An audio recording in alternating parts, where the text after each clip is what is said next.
Bluetooth. Okay, we're recording now. Okay, guys, thank you so much for watching. This is the first in the series of interviews that I'm doing.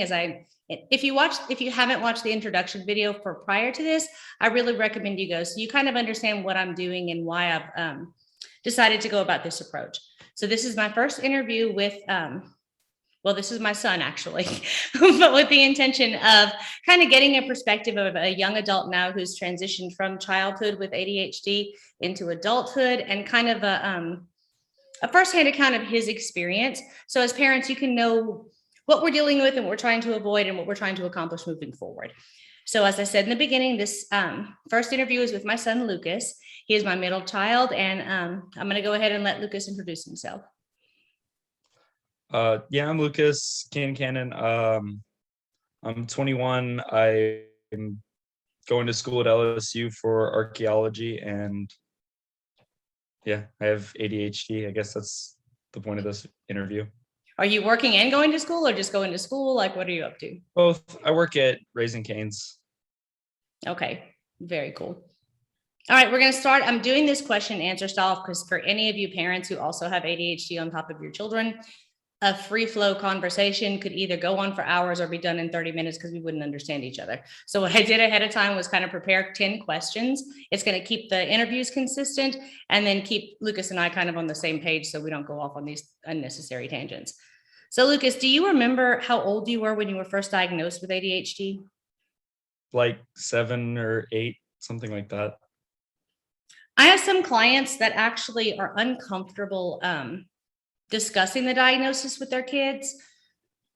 Did you know, like I'm asking you this because I don't remember. In my head, we did explain to you what was going on, but like, did you know what the diagnosis was and why we were doing it? I mean, what's your kind of... Yeah, I knew I was getting in trouble in school, and they made me answer like the questions, and we went and talked to the doctor about it, but I don't think either of us really knew much about what it was at the time. It was just this thing they gave us a paper for, It was like, you have this thing and you have trouble paying attention. And in my head, I was just like, yeah, I mean, I'm hyper, I did well in school, so it wasn't. I'm sorry, sweetie, go ahead. I did well in school when I was younger, fairly easily. So like it didn't feel like I had like a diagnosis, I guess. I knew I took medicine for it for a little while, but I don't remember it well.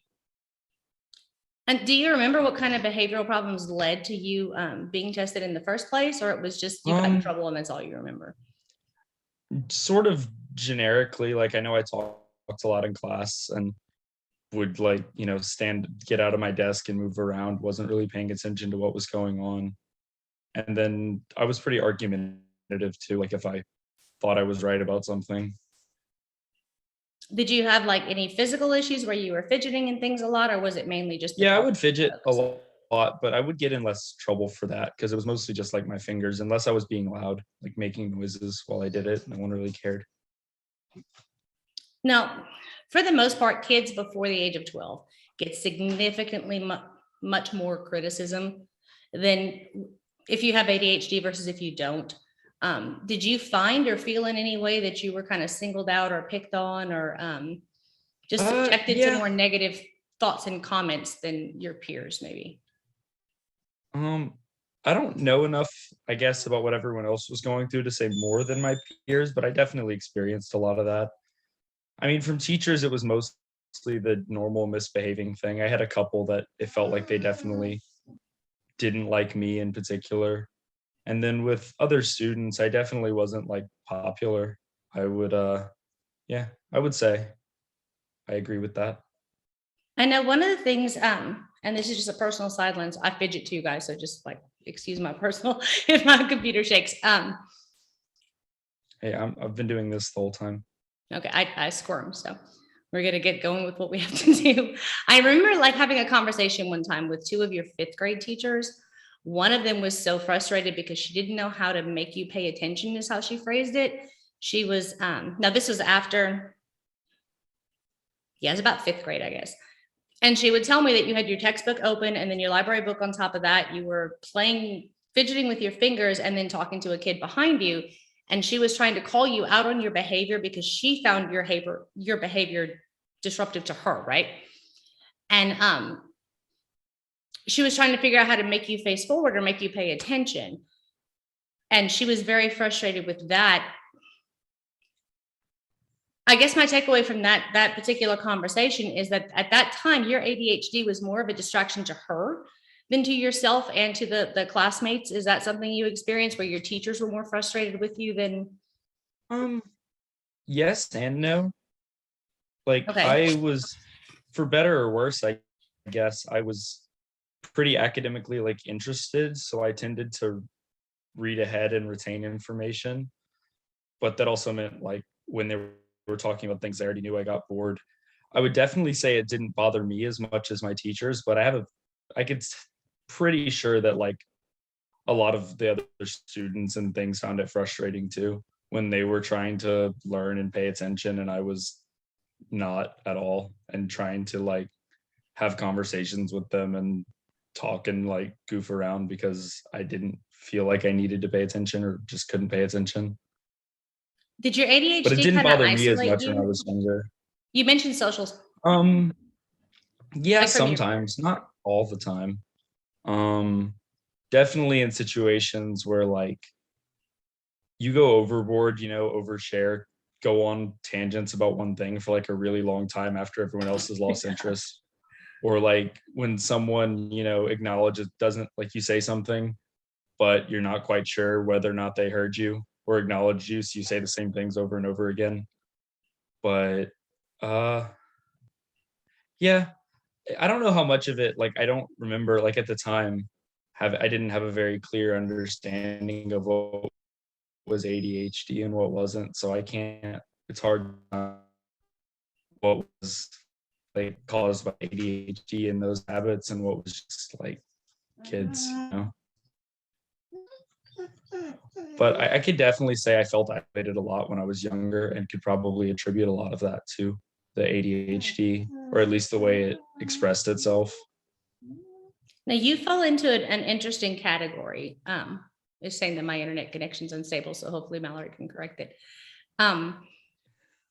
You're one of those kids that's considered 2E or twice exceptional. I wasn't even going to bring this up, but I'm going to go ahead and do it now. The kids that were tested as gifted and ADHD. I don't like labels. I don't like ADHD, actually the word, and I don't really necessarily like gifted either. But I remember that when we got that school designation or whatever, they put you into that talented and gifted program. Was that a good thing or a bad thing? Like, did it isolate you more, or was it something that helped relieve some of the pressure from your classroom experience? I don't know so much relief pressure from my classroom experience, but it did give me something else to like stimulate my brain. Again, I fell into a category of people where I have the ADHD thing, but I also enjoy the academic like environment and I've always liked learning and things. So having that extra bit of research to occupy my brain was nice. I wouldn't really say it isolated me because it wasn't like it didn't really intersect with my interaction with any of my peers. Like it was just this thing I did once a week during PE, just like an extra class I went to. Yeah. So it in some ways it might have helped a little bit just because there were other kids in the program. And I've not like never became close friends with any of them, but just to interact, just a little more social interaction that I was like had accessible to me. Okay, that makes sense. Now, this next question relates to like your pressure at home and stuff. And I know I happen to be your mom, and I can give you a list of about 75 million things that I know I did wrong raising you. So don't filter, like tell me the absolute truth. I fully Well, I was understand and nervous for embrace some my of these mistakes. questions. Okay. Huh? Okay, cool. I All said right. that's good to hear because I was nervous for some of these. Oh, please don't. You're 20. Like I'm fully prepared to like hear all the criticism stuff I did. Now, at home, I know there's a lot of pressure at school to like fit in and to be normal and to be good. Did you feel that same kind of pressure when you were at home, or was it just at school? Um, I definitely didn't feel the pressure to like fit in. That was never really whether we knew it or not, having such a heavily like non-neurotypical household, none of us really ever did the fit in thing. There was definitely pressure to behave, though, like, why can't you just make yourself pay attention, sit still in class, stop getting in trouble all the time? But I also didn't get like in excessive amounts of trouble at home, unless I was like hiding the fact that I got in trouble at school and you found out later. Um, so there was definitely pressure to behave, but the fit in thing, it was always pretty encouraged to be myself. I was lucky in that regard. Yeah, we always And liked weird. then, and like when I was on medication and things, and I decided I did want to be on it, there was no like pressure to stay on it or to do that. Y'all were pretty good about, just make sure you keep your grades up and try, and you don't have to take it. So that was good. Are you willing or interested in having the medication conversation, or is that something you don't want to talk about right now? No, we can talk about it. I take it again now recently, so it's something I have a little more experience with. No, I know we tried as a kid. I knew that your behavior at school improved. And I mean, let's face it, as you're always super intelligent, but your grades were not the straight A 100 student, that kind of kid. You always made A's and B's solid without even probably thinking about it most of the time. Yeah, I think if I only had tests, I probably could have been, but anything I had to like keep track of or do at home or turn in on time was not going to get done on time. So that's where I think I lost points. Well, we tried that. I don't think I remembered to do homework for like most of elementary school. Well, I call it the conventional route. We did the conventional thing. Like we took you to the doctor, we filled out that little questionnaire with the yeses and nos questions. And then, or sometimes maybe always, I forgot what the boxes were. And we tried the medication thing. It altered your personality in a way. I don't know if you remember it, but I kind of did. I don't. My memory of that, like from a young age, is not great.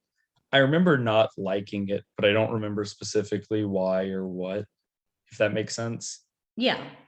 Like I remember deciding I didn't want to take it anymore, but I don't really remember what the experience was like when I was younger. Okay, now And what we did. I also don't know how far we went with like different types of medications and different dosages and things. I don't remember any of that stuff. To be honest, we really only tried two. Both of them had the same effect on you. And so we kind of left the decision up to you. Like I said, we were happy with who you were, regardless of how you were doing. We knew it was more work in terms of dealing with the school, but I missed your kind of vivaciousness, because what I found that when you were on the medications, either one, you're that love of life, enthusiasm thing that you do so well kind of was very, very dampened. And so you were a well-behaved child. You were very obedient. You did all these different things, but you weren't Lucas anymore. So that's why I think your dad and I left it up to you to determine whether or not you wanted to continue on. Yeah, I remember that kind of vaguely. And I remember deciding I didn't want to take it anymore, but I don't really remember, like I said, what it was like when I was on it. Okay. Now outside of grades, we talked about this before. Were there other areas that you struggled, like socially or with sports, or and has that changed as you've gotten older? Yeah, I wouldn't say anything with sports other than, yeah, sports were fine. I just didn't like them that much. I Yeah. like to run because that was kind of solo. Socially, I think there were some issues, both self-created and both just like with how people react to some of the like habits and things of ADHD, the fidgeting, the talking a lot, being loud, or well, just changes in volume, all those things. But I think a lot of it was I do have some social anxieties and things as a result of sort of always feeling like I was going to say the wrong thing or do the wrong thing. Yeah. Getting in trouble a lot as a kid, the feeling different. I think some of that has led to those issues. And then the tendency to overthink everything. Like I come up with 1,000 different ways something could happen, and I like do that. Like if I were gonna go to talk to someone, go to a party, do whatever, I'm gonna like rehearse conversations in my head ahead of time. those kinds of things. And I think a lot of that comes from when your brain can move faster than your mouth, sometimes you misspeak a lot. And when you're younger, kids can be kind of mean about those things just because they latch on. And, you know, uh, it's only been recently that I've thought about like the hows and whys of a lot of these things. So I don't always have super clear answers. No, I understand. That's an interesting thing just to bring up to clarify to whoever's watching this, is that Lucas has his memories of his childhood are actually kind of vague and non-specific. What was it, your whole first grade year? You like don't even know that it existed. Yeah. And I don't know, because I know ADHD-based Fourth grade nervous too. systems I don't remember well.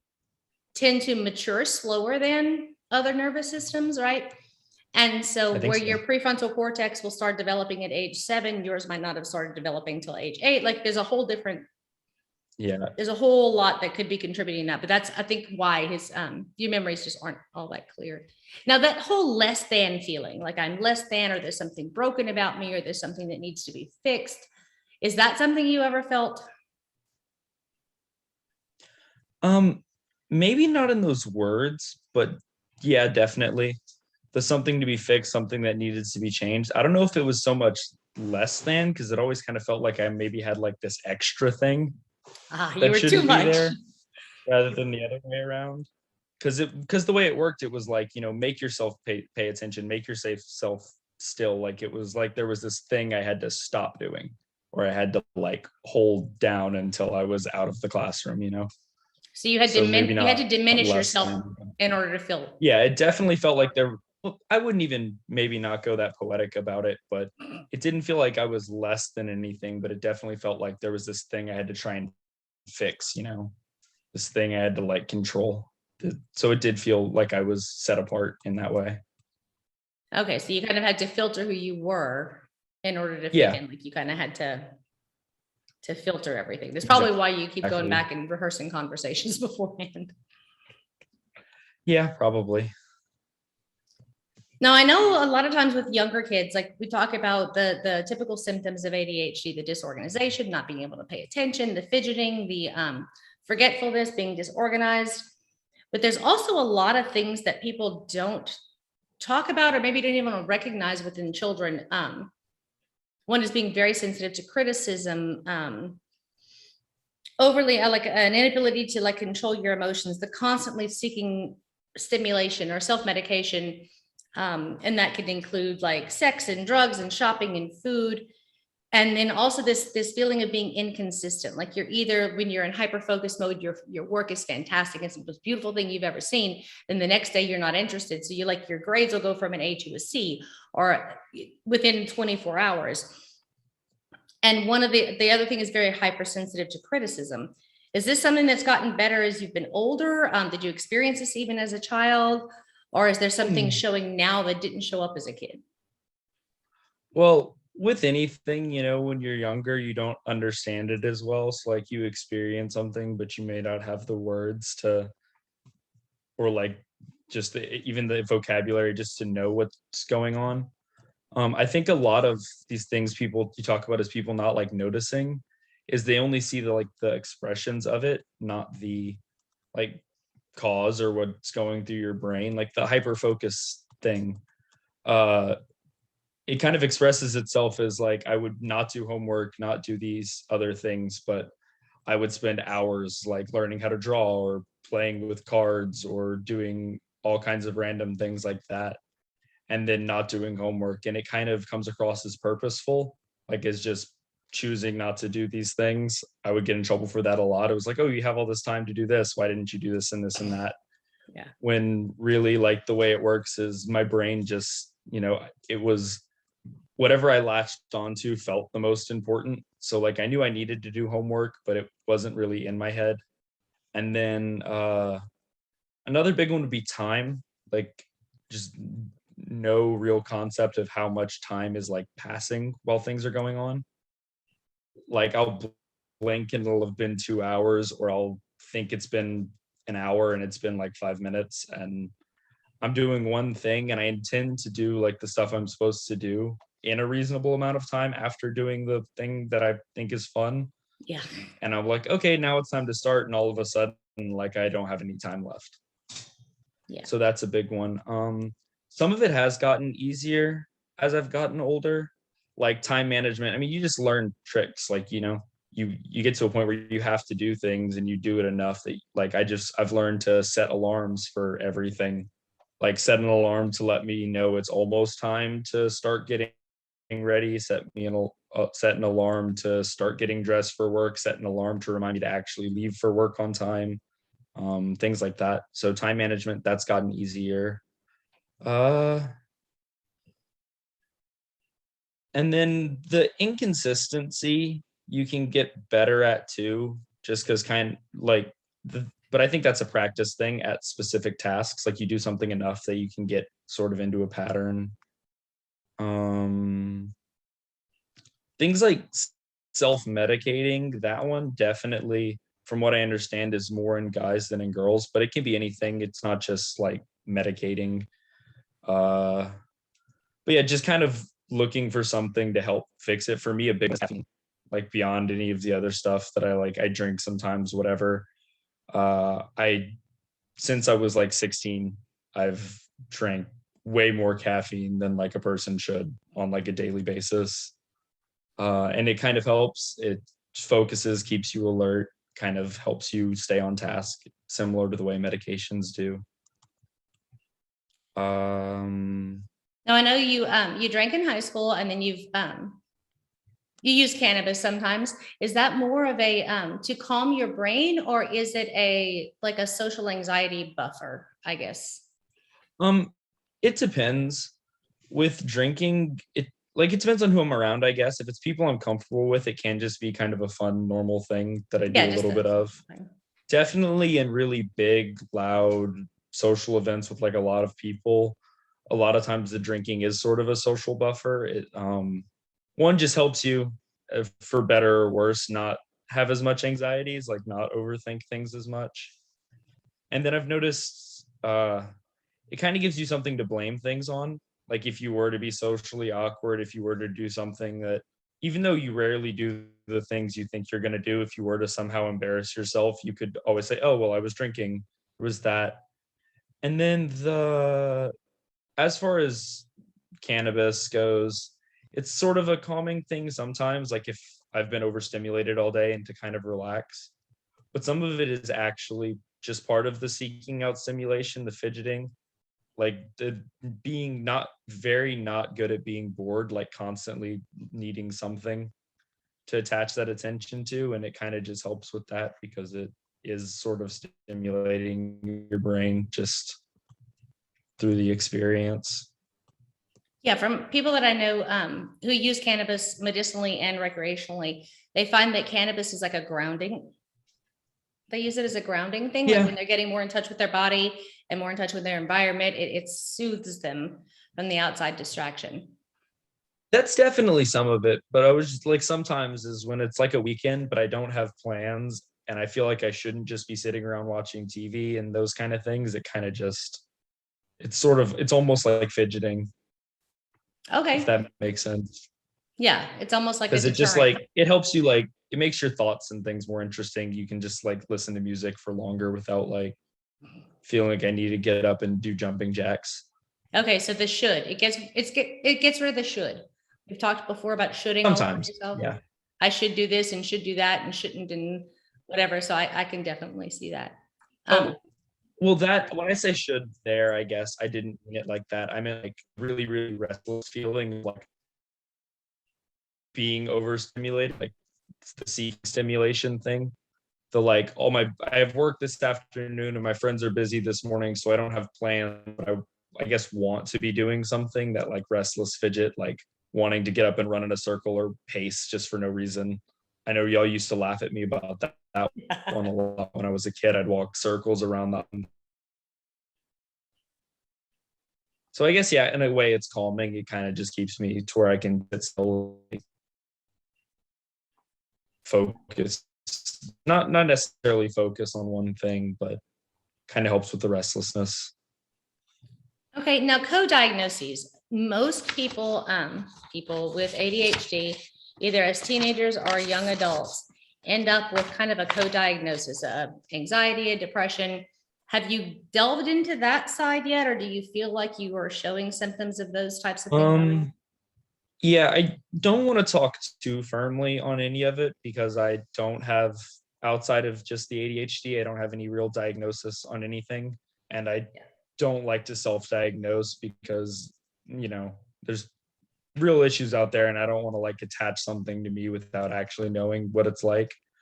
But I definitely have a lot of social anxieties. And then I think some anxieties in general just like get panicky if things don't always go certain ways, or like if there's something big coming up and I having trouble with it, either ADHD or otherwise, I tend to stress. I can kind of shut down, Making put phone things calls. off.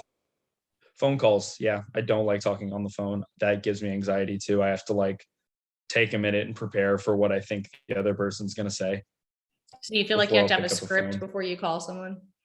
Definitely. Is that because you're afraid that you're going to say the wrong thing, or that they're not going to cooperate with you, or? Um, yeah, some of it's I think I'm going to say the wrong thing. I think part of it is just maybe it's the way I've treated phone calls, is like if I'm calling someone, it's only for something important. Like otherwise I'm just going to text them or talk to them in person, or something immediate. Like I guess I'm worried like I will like the conversation will end, like especially if it's like I'm calling a doctor's office or something, like the conversation will end and then I'll realize I've forgotten to like ask for an important piece of information or forgot to mention something that I was supposed to say, that kind of thing. But do you feel like you wouldn't have permission to call them back a second time? Like, is that a perfectionism thing? Yeah, or I would just feel like awkward doing it. Like it's one of those things, no one's actually going to judge you just because you called back and forgot, but in your brain it's, wow, they called me again, really? So you're assuming they're going to judge you even before you make the phone call. Yeah, it's the same reason like if I go to like a gas station or a convenience store or Walmart to get something and I realize I forgot something, I'll go to a different store to go back inside. Oh, And then I'll really? like walking back in after I've just checked out. Yeah. That's funny. Okay, if you could have a conversation with I don't know, like something a teacher would have done to make your life less easy, or less easy, less difficult, or something I would have done as like a kid at home, or your parents, like if you could go back in time and talk to me 10 years ago, right? Or your whatever, however, fifth grade teacher or something, like is there a conversation or something that would have made your life easier that, like, I guess not easier, but had an impact on you then that may not have these lasting effects now that you're an adult? Maybe. It's kind of hard to say because again, I don't remember exactly what went wrong and what went right. I remember I had a couple of teachers that were really good at just about being understanding and things, and I think that's a big part of it. Just like being a little more patient and having like the understanding of, okay, this is why, this is how this happens, and this is what's going on. So like working around it towards it, like a big thing that probably could have helped was just with like homework and things, essays, the not doing everything last minute could have been like smaller deadlines, like get this part of it done here, this part of it done then.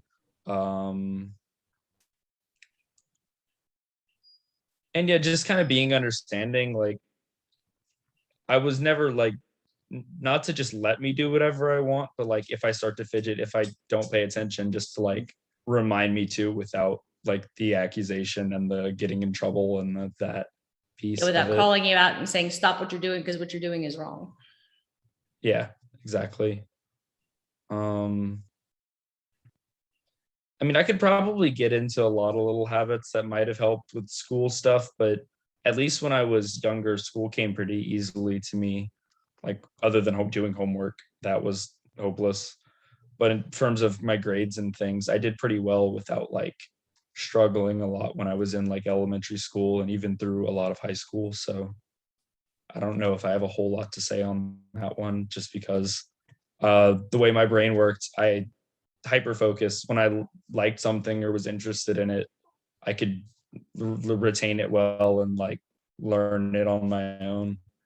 So I happened to be interested in school and just kind of learning in general, especially when I was younger. So I would, especially like classes that I thought were fun, like reading or science or history, I would just read ahead in class and then I was okay. But that was more just because I happened to fixate on it on my own. So I don't know if I can be super helpful on that one, at least not for younger kids. No, you are being helpful actually. Bonus question, just because I'm curious. I know when you were home, like you were elementary and high school, you had me and you had your dad, and we had, the school schedule about we're gonna get you up by 6:15 so you can shower by 6:30 so you can eat breakfast, you can get out the door. Did you have a hard time without having like an outside person enforcing your schedule when you moved out versus when you were home? Yes and no. Okay. Some of being an adult is I have a little more control over what my schedule is. So I Yeah. can just take time to make sure I don't like schedule myself a class at 7:30 in the morning that I know I'm not going to be able to get to. And then when I'm doing scheduling for my classes, if I make sure they're all kind of close together, I'll already be like on campus or where I need to be and I'll just go to them. Whereas if I take big breaks in between, I'm liable to like leave campus and go back home and not go back to class. Yeah. Online school was definitely hard when during the peak of all the COVID stuff, when all my classes were via Zoom, because I could just stay home and do them and there was just distractions everywhere. So I could turn it on and turn on a Zoom meeting and then play solitaire on my computer or just turn off camera, go to the room. The solitaire thing didn't go away. I still play solitaire. And then that's part of why I actually, yeah. And well, that's part of why I am trying out medication again too, was attendance, like getting to class and things is hard. Like I'm pretty good about once I start doing something, once I start my homework, once I'm sitting in a classroom, I can take notes, I can do the homework. It's just that initial like starting point. I'm liable to just start doing something else entirely. I'm curious about that with the time. But that was definitely something I struggled with. The time perception, that whole time blindness, like when someone gives you an assignment and it's due a month from now, like that, without that sense of urgency, that is that doesn't difficult even for you to register. start? Oh, beyond difficult to start, it's I'd write it down or I'll think about it when they say it, and then within an hour it doesn't exist anymore. Like I run into that with deadlines where I'll have a project and they'll give me 2 months to do it and I won't even know it exists until like a week before it's due. Right now I have a project due Thursday that I had like all semester to work on and I've barely started it because like my brain just prioritizes what's immediate, like what's about to happen. So they tell me that I have this one assignment due in 2 months, but I also have between then just the next 2 weeks, I'll have 5-6 assignments. And so my brain does those and then worries about what's immediately next after that. And so I don't have a lot of times I'll miss that forward thinking piece that, oh, that project I have in a month is a project in a month. I need to do the ones I have right now. Yeah, and then in the meantime, you can watch TV and hang out. Like I get it though. And that's one of the hardest things to explain to other people about ADHD is like when you try to verbalize it as we are not going to get started on something that's not interesting to us. Everyone's reaction is like, well, of course, nobody wants to do anything that's not interesting to them. But it's a physical, like it's a barrier. It will not let you move forward. It's not like I'm not really interested, so I'm going to put it off till later. It's like I can look at the computer and the white piece of paper and the book I'm supposed to read, and I physically can't move forward with it. Like, and I think what a lot of people don't understand, just because it doesn't affect them or our grades or things that much, is it doesn't always just happen for things we don't want to do. Yeah. Like there could be things you typically enjoy, like something that you usually do as a hobby, like you usually like writing or reading or drawing or learning to play an instrument or something like that. And if it just happens to not be what your brain is focused on at the time, you could want to practice. Like, I want to write, I want to practice drawing, I want to practice this thing, and you still won't be able to start. You'll just sit there knowing you're supposed to do it and just not doing it anyway. Do you go into that? I should be doing this, and man, I'm so stupid because I can't do it, and I should, and I'm an idiot, and I'm so lazy. Like, does that? Do you have I've those definitely kind of gone there. conversations? like while I'm doing things that other people would perceive as being lazy, like right, like while I'm just scrolling on my phone or watching TV instead of doing homework, internally my monologue is like, I know I need to be doing homework. Come on, start your homework. Do it now. Give yourself 5 minutes. Do it in 5 minutes. You can do it. Come on. Like, why aren't you doing this? I've definitely gotten into those intrusive thoughts for sure. Yeah, they're and dude, those are the worst, because I'll talk to myself in a way that I would never speak to anyone else. Like I'll say mean and ugly things to myself that I would never say out loud to anybody else. Definitely. Like, I don't get that way often, and it's not always that severe, but I definitely get in those moments when like I just messed up in a big way, forgot to turn in an assignment, and I'm sitting here hoping my professor emails me back to let me redo it and get at least some of the credit and all these things. And I'm like, why can't you just do that? Why can't you do these things? Or I'll lose something that I needed. And I'll definitely beat myself up about it a lot. All right, I'm gonna try to lighten things up a little bit. I did not, when I was a kid, ADHD wasn't something that my parents ever bothered to get diagnosed, right? So I didn't realize that I was ADHD wired until I was an adult. But having you guys, there's so much about it that I love. Now, I'm not a fan of it. ADHD is a superpower, right? Don't like that. But there are attributes of an ADHD-based nervous system that are positive and should be celebrated rather than like hidden or something to be ashamed of. And so is there anything about your specially wired, beautiful little crazy brain that you that you like enjoy? Or is it like, do you hate everything about it? Yeah, no, there's definitely some positives. Like I am not one to try and downplay like it's the things I've had to struggle with, and that like it's definitely there's a lot of cons to the pros, but it's definitely when you are really vestedly interested in something, it makes learning get a lot easier. It is very like when I get hyper fixated on something that's actually constructive, it is a really nice feeling. And then I can usually get to a point where if I want to do something, I can do it well.